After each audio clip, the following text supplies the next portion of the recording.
Bonjour à tous et bienvenue dans Enjeux et Priorités, le rendez-vous quotidien des entrepreneurs. Avec nous sur ce plateau, Cédric Levray. Bonjour, vous êtes fondateur de Fur & Compagnie. Vous développez des applications mobiles pour le tourisme et les ressources humaines, des découvertes ludiques en réalité augmentée, réalité virtuelle, mini-jeux. Qu'est-ce qui marche le mieux en ce moment? L'interview de Jean-Marc Sylvestre. Alors, on va en parler justement de la crise et de la façon dont ça a modifié un peu votre approche. Fur & Compagnie, ça veut dire, c'est votre animal fétiche, le furet, ça? Oui, mais c'est devenu notre animal fétiche parce qu'il est curieux. On dit fureté. Ouais. Et nous, on veut que les gens soient curieux au quotidien, qui s'intéressent à tout ce qui les entoure. On est là pour faire découvrir la vie réelle, le monde réel. Donc, les sites culturels et touristiques en vrai, l'entreprise, les collègues. Donc, faire en sorte que tout ça soit intéressant. Tout à fait. Parce que ça peut être ennuyeux de visiter un château, un musée. Exactement. C'est parti un petit peu de là. C'est-à-dire que moi, je ne suis pas du tout client de l'approche audio guide. Ça m'endort. Dans des sites magnifiques qui sont là pour nous faire rêver. Et donc, nous, on essaye d'avoir une approche ludique. Donc, sur un site culturel, on va utiliser de la visite ludique, La visite ludique sur un site culturel, c'est quoi? C'est d'organiser un jeu? Oui, c'est ça. Un jeu de piste, un jeu de chasse au trésor? C'est ça. C'est que vous soyez là, on vous demande de découvrir les choses, qu'on vous explique pas quelque chose sans que vous l'ayez découvert par vous-même.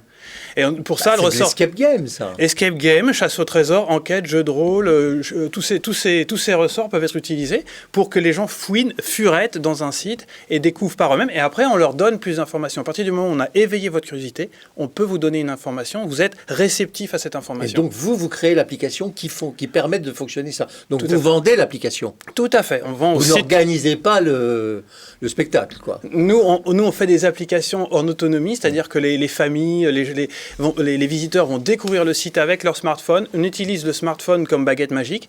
C'est un smartphone qu'on utilise pour faire lever les yeux. C'est-à-dire que moins de 20% doit être passé sur smartphone. 80% du temps doit être passé à observer ce qui nous entoure. Dites-moi, culture, tourisme, c'était fermé, quoi.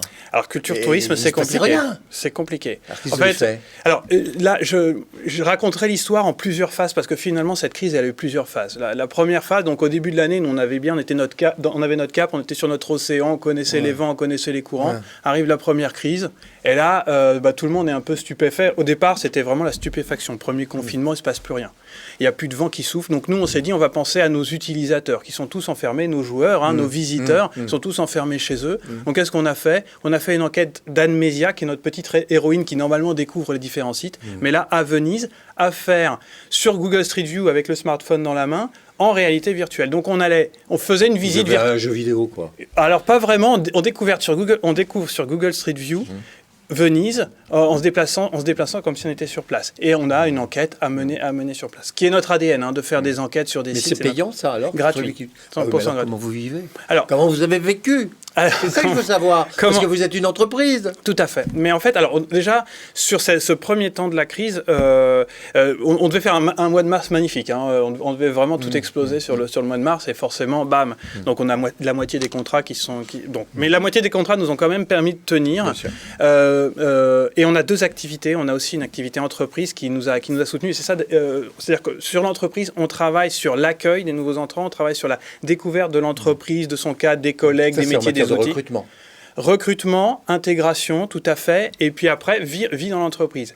Et alors là, on s'est rendu compte, donc il y a eu ce creux. Puis au bout d'un moment, on a entendu un vent souffler. C'était le vent du déconfinement.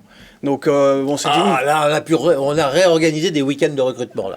Alors, le recrutement n'est pas reparti tout de suite. En revanche, on appelait nos clients qui nous ont dit, nous, on a une problématique, c'est le retour au travail, le retour au bureau. Comment on fait pour rassurer les gens? Ils ont peur, ils sont chez eux, etc. Comment on fait? Donc on a sorti une application Welcome Back de retour au bureau qui a très bien fonctionné. Et en même temps, déconfinement, on a appelé les territoires aussi qui nous ont dit, nous, on a tout annulé. Annulé les festivals, annulé tout. Et les familles vont quand même venir. Elles vont venir en France. Donc, on va avoir des familles qui vont venir. Qu'est-ce qu'on fait pour eux? Et donc, on a dû sortir une dizaine de parcours en 6 semaines. Donc, tout d'un coup, du calme plat, on est passé à la tempête. Bon, on a tenu les voiles. Ça fonctionne, là, maintenant. Voilà. Alors après, reconfinement en septembre. Alors là, c'est un petit peu différent. Saison 2, non, mais c'est ça. C'est exactement ce qui s'est passé. Netflix, quoi. Les entreprises essayaient de trouver un peu une façon de fonctionner là-dedans. Parce que là, on a compris que ça allait durer sur le long terme.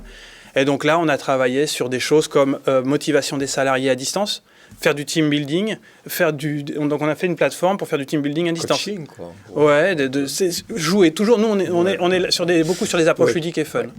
Il faut que j'arrête de jouer là parce que le chrono nous a rattrapés. Mince. Pour en savoir plus, il y a un site internet furetcompagnie.com. Eh bien, merci. Merci Cédric Merci Levray. beaucoup. Je rappelle que vous êtes fondateur de Furet Compagnie, solution d'accueil et de découverte ludique.